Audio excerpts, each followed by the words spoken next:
नमस्कार दोस्तों, आज के हमारी इस वीडियो में हम आपके लिए सावन महीने की भोलेनाथ की एक बहुत ही सुंदर कहानी लेकर आए हैं। एक समय की बात है, किसी गांव में एक बुढ़ी माँ अपने बेटे के साथ रहती थी।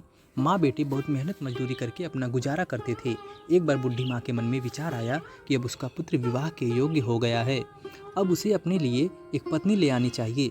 कुछ समय बाद बुढ़ी माँ ने अपने बेटे का विवाह एक सुशील कन्या से कर दिया। उसकी बहू बहुत सुंदर, सुशील और संस्कारी थी। वो प्रतिदिन जल्दी सुबह उठकर घर की साफ सफाई कर स्नान करती और भगवान भोलेनाथ का अपने घर में ही पूजन करती। विवाह के कुछ समय बाद सावन का महीना आया। बुढ़ी माँ की बहू भगवान भोलेनाथ की अनन्य भक्त थी। उसके मन में यह विचार आया कि वह सावन के महीने में मंदिर जाकर शिवलिंग पर जल अर्पित करे। अपने मन में आए विचार को उसने अपनी सासू माँ से कहा, माता जी, सावन का महीना शुरू हो गया है, मैं शिव मंदिर जाकर पूजा पाठ करना चाहती हूँ, शिवलिंग पर जल अर्पित करना चाहती हूँ। लेकिन बुढ़ी माँ ने उसे मना कर दिया और कहा, घर में पूजा कर लो, मंदिर जाने से समय बर्बाद होगा, इतने समय में घर का सारा काम हो जाएगा। यह बात सुनकर बहू उदास हो गई, लेकिन कुछ नहीं कर सकी। उदास होकर घर के कामों में लग गई। उस दिन उसने अन्न जल ग्रहण नहीं किया। अगले दिन बहू कुएं से जल लाने गई। रास्ते में उसने देखा कि दो लड़कियां पूजा की थाली सजाकर मंदिर की ओर जा रही हैं। उसने उन्हें रोका और पूछा, तुम कहाँ जा रही हो? तब वे लड़कियां बोलीं, सावन का महीना शुरू हो गया है, हम सब भगवान भोलेनाथ का पूजन करने मंदिर जा रहे हैं। यह सुन वह फिर उदास हो गई। लड़कियों ने पूछा, आप क्यों उदास हो गई? तो वो बोली, भगवान शिव मेरे आराध्य हैं, लेकिन मेरी सासू माँ ने मुझे मंदिर जाकर पूजा करने से मना कर दिया है।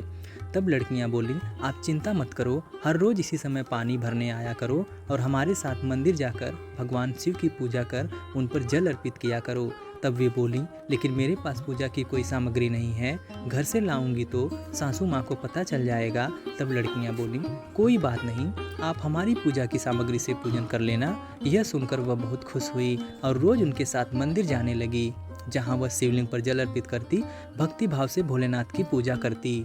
ऐसे ही पूरा सावन का महीना बीत गया। सावन के अंतिम दिन उसने सोचा, पूरा महीना मैंने इन लड़कियों के पूजन सामग्री से पूजा करी है, आज तो मुझे अपना कुछ भोलेनाथ को अर्पित करना ही चाहिए। ऐसा सोचकर उसने अपनी नाक से सोने की नथ उतारी और उसे धोकर शिवलिंग पर अर्पित कर दिया और पूजा कर घर आ गई। घर आकर वह अपनी सासू माँ से नज़र छुपाकर इधर उधर घूम रही थी, क्योंकि वह जानती थी कि उसके नाक में नथ न देखकर सासू माँ जरूर पूछेंगी कि नथ कहाँ गई। ऐसे ही दोपहर हो गई। तभी अचानक सास की नज़र उसके नाक पर गई और नाक में नथ न देखकर सास ने पूछा, बहू, तुम्हारी नथ कहाँ है? तो वह बोली, माता जी, मुझे नहीं पता, शायद कहीं गिर गई होगी। सास माँ बोली, अच्छा तो यह बताओ, आज तुम कहाँ गई थी? वहीं जाकर ढूंढ लेंगे। बहू बोली, मैं सुबह पानी भरने गई थी, तब तक तो मेरी नाक में नथ थी, इसके बाद मैं उपले थापने गई थी। सासू माँ बोली, चलो वहीं चलकर देखते हैं। दोनों वहाँ पहुँचे जहाँ बहू ने उपले थापे थे। सास ने बहू से कहा, चलो अब यह उपले तोड़ कर देखते हैं। दोनों सास और बहू उपले तोड़ने में लग गईं। जैसे ही दोनों ने उपले तोड़े, दोनों के उपले में से एक एक नथ निकली। सास बोली, नथ तो एक ही थी, यह दो कैसे हो गई? इसके बाद सास ने एक एक कर सारे उपले तोड़ने शुरू कर दिए। अब सास उपले तोड़ती जाए और उन सब में से एक एक नथ निकलती जाए। सास ने बहू की ओर देखा और पूछा, यह क्या मांजरा है? तब बहू ने सास से क्षमा मांगते हुए सारी बातें उन्हें बता दी और कहा, यह भगवान भोलेनाथ का आशीर्वाद है। आज मैंने सावन की समाप्ति पर उन्हें अपनी नथ अर्पित की थी और उन्होंने मुझे इतनी सारी नथ वापस कर दी। सास बहू की बातें सुनकर बहुत खुश हुई और कहा, सावन के महीने में स्नान, जप, तप और दान का इतना बड़ा महत्व है, तो अगले साल हम दोनों मिलकर मंदिर जाकर शिवलिंग पर जल अर्पित करेंगे और पूजा पाठ करेंगे। अगले सावन के महीने में सास बहू ने नियम से सावन का स्नान किया, पूजा पाठ जप तप किया। भगवान भोलेनाथ की कृपा से बुढ़ी माँ का घर अन्न धन की भंडार से भर गया। बहू को एक संतान प्राप्ति हुई।